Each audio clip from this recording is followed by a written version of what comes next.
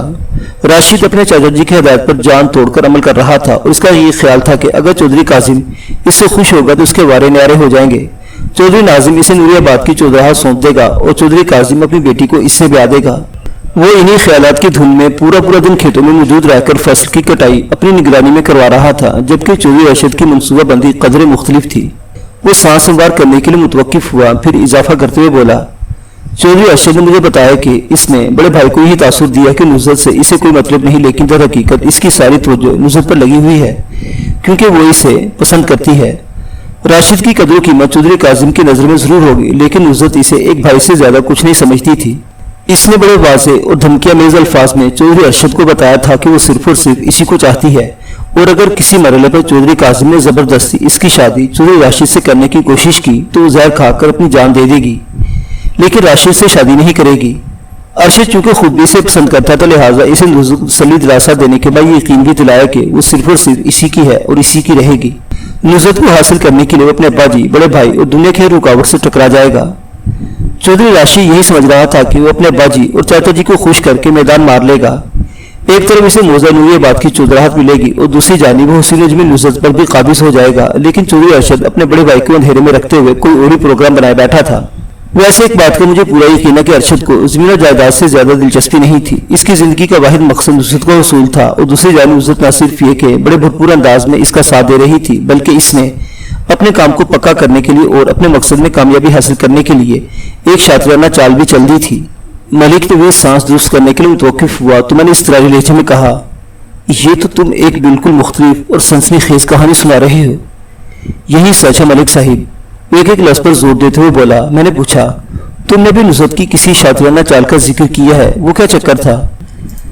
وہ رازدارانہ لہجے میں بولا، نصرت نے اپنے اور ارشد کے معاملے کے بارے میں اپنی ماں آسیہ بی بی کو سب کچھ بتا دیا تھا اور ساتھ ہی حتمی انداز میں اپنا فیصلہ بھی سنا دیا تھا۔ آسیہ نے نصرت کی دیوانگی اور سنجیدگی کو دیکھتے ہوئے تنہائی میں چودھری ارشد سے ملاقات بھی کی تھی۔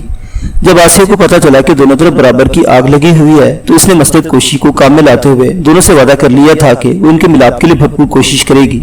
ساتھ ہی ان سے یہ بھی عہد لیا تھا کہ وہ لوگ اپنی مرضی سے کوئی ایسا قدم نہیں اٹھائیں گے جو سنگین ہونے کے ساتھ ساتھ خاندان کے لیے شرمندگی کا باعث ہو، لیکن اس کے باوجود میں وہ ایک مرتبہ پھر متوقف ہوا، پھر اپنی بات مکمل کرتے ہوئے بولا، ملک صاحب، اس تمام تر صورتحال کے باوجود میں یہ ماننے کے لیے تیار نہیں کہ گزشتہ رات نصرت ارشد کے ساتھ ادھر کھیتوں میں موجود تھی۔ پتہ نہیں کیوں مجھے اندر سے یہ محسوس ہو رہا ہے کہ ٹوٹی ہوئی چوڑیوں کے ٹکڑے جائے وہ کوبر محض اس لیے ڈالے گئے ہیں تاکہ پولیس کی تفتیش کو غلط رخ پر ڈالا جا سکے۔ یہ قاتل کی کوئی گہری چال بھی ہو سکتی ہے، بالکل یہ قاتل کی کوئی سازشی چال ہو سکتی ہے۔ میں نے تائیدی انداز میں گردن ہلاتے ہوئے کہا، میں تم سے مکمل اتفاق کرتا ہوں، لیکن میرے لیے یہ جاننا سب سے زیادہ اہم ہے کہ ایسی چال کون چل سکتا ہے۔ کیا اس معاملے میں تم میری کوئی مدد کر سکتے ہو؟ وہ چند لمحات تک گہرے تذبذب اور سوچ کی ملجولی کیفیت میں اترا رہا، پھر نفی میں گردن ہلاتے ہوئے بولا، نہیں جناب، میں اس بارے میں کسی پر شک ظاہر نہیں کر سکتا۔ چودھری راشد کے بارے میں تمہارا کیا خیال ہے؟ میں نے اس کی آنکھوں میں جھانکتے ہوئے چپتے ہوئے انداز میں سوال کیا۔ میں نے اپنے ذہن میں موجود ایک امکانی اندیشے کو زبان پر لایا تھا۔ ملک نوید نے پوری توجہ سے میرا سوال سنا، پھر نفی میں گردن ہلا دی۔ میرا دھیان چودھری راشد کی طرف نہیں جا سکتا ملک صاحب، اور اس کی خاص وجہ ہے۔ وہ لمحے بھر کے لیے رکا تو میں نے خاص وجہ کی تفصیل جاننے کے لیے کوئی سوال نہیں کیا۔ وہ خود ہی اپنی بات کی وضاحت کرتے ہوئے بولا، اول تو چودھری راشد کو اصل حالات کی خبر ہی نہیں۔ ارشد نصرت اور آسیہ کے بیچ جو کھچڑی پک رہی تھی، اس کی خوشبو راشد کی ناک تک نہیں پہنچی تھی، لہٰذا وہ ارشد سے کسی قسم کی دشمنی کے بارے میں نہیں سوچ سکتا۔ اس کی ساری توجہ فصل کی کٹائی اور ذمہ داری پر لگی ہوئی ہے۔ دوم، وہ لمحے بھر کے لیے تھما، ایک گہری سانس خارج کی، پھر اپنی بات کو آگے بڑھاتے ہوئے بولا، دوم یہ کہ دونوں بھائیوں کے درمیان جو خاموش معاہدہ ہو چکا تھا، اس میں سراسر چودھری راشدی کا فائدہ تھا۔ بڑے چودھری صاحب اس کی کارکردگی سے متاثر ہو کر اسے گاؤں کا آئندہ چودھری مقرر کر دیتے۔ چاچا جی اس کی کامیابی سے خوش ہو کر نصرت کی شادی اس سے کر دیتے۔